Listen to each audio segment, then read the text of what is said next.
हे मस्तक जर तुम्ही व्यसनाले दिलं, हे खऱ्याले दिलं, तमाकाले दिलं, हे मोबाईल आता जाऊ द्या, या जगात काही असू द्या, आता मोबाईल निघाले, टी व्ही निघाले, हे माणसाले थोडं बिघडवण्याचं काम करतात, पण त्यातनी काही चांगल्याही गोष्टी आहे, पण चांगले आपण पाहत नाही.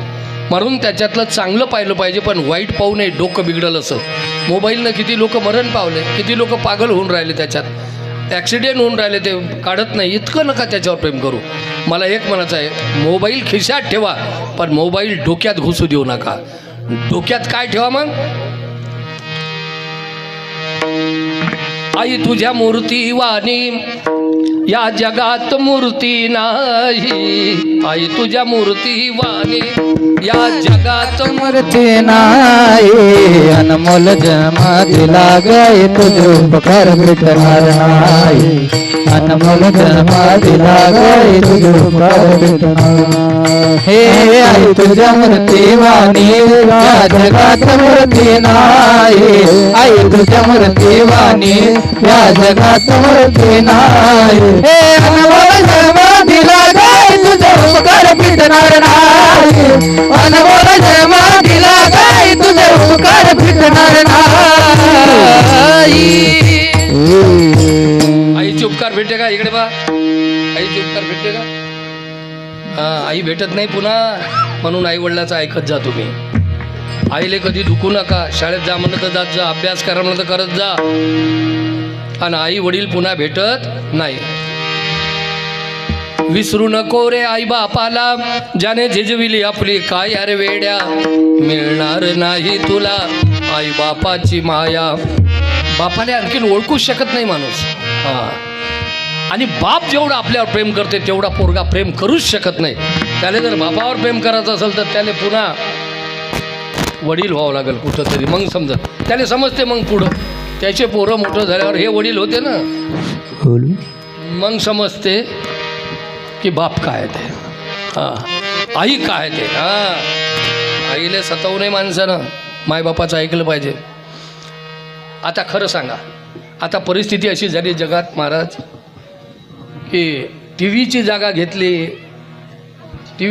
घेतली आईनं, आणि मोबाईलची जागा घेतली बापान. पोरायला आई वडील बी पाहिजे नाही.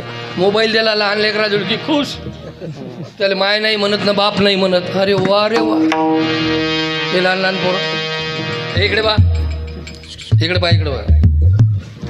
टी व्ही तू एवढी पाहतं, कधी एखाद्या वक्ती त्या बाईनं तुला जेवायला बोलावलं का घरी? तुझी आई जास्त बोलावते जेवाले का टी व्ही बोलावते जेवाले? हां, त्यातनी पदार्थ दाखवते फक्त टी व्ही. पा खा आणि पैसे भरा. उठायला काय दिलं? बरं, तुम्ही बिमार झाल्यावर एखाद्या वक्ती टी व्हीतली बाई आली का विचाराल तुम्हाला की काव बाई काय झालं, तू शाळेत चालले, तुला तापले आले हो, काय बिस्किटचा पुडा आणला काय खांदा तुम्हाला? मग बिस्किटचा पुडा कोण देते? आई. भाकरी कोण करते? आई. आणि पाहता तुम्ही टी व्ही. जेवायला पाहिजे आई, जेवायला देते आई, आणि पाहता तुम्ही टी व्ही. मग हे बरोबर आहे का? नाही. तात्पुरती पाहायची थोडीशी, पण पहिले आईले भेटायचं. हे आता संस्कार आहे बाय बाबा. मोबाईलची जागा. एका पोराले मोबाईल पाहू नको म्हणलं, मी लटे गेल्या वर्षी मी सांगितलं असेल का नाही सांगितलं? अहो, त्या बापाले पोरानं काय करावं?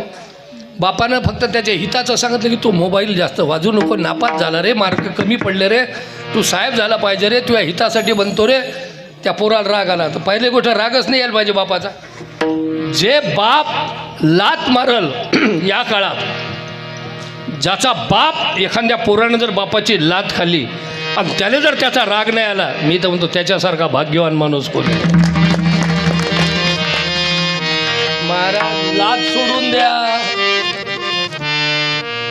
बोलायला नाही जमत. कारण काय?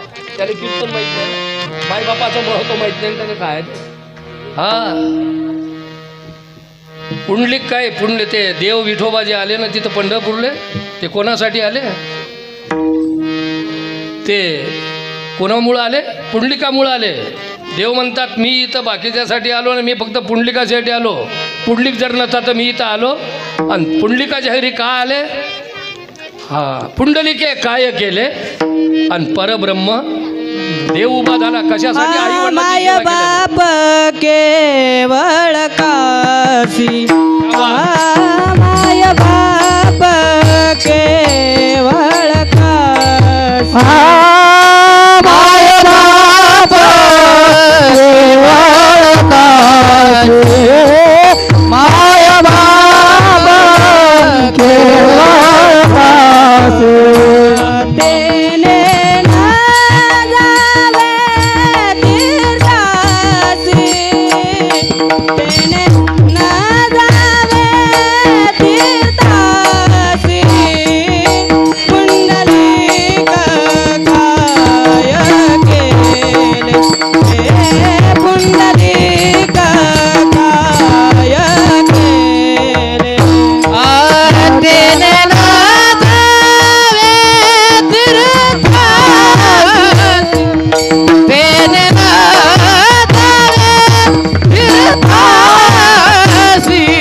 वाजून दे एकदा. तेवढूसा पोरगा आहे आणि काय भजन म्हणलं.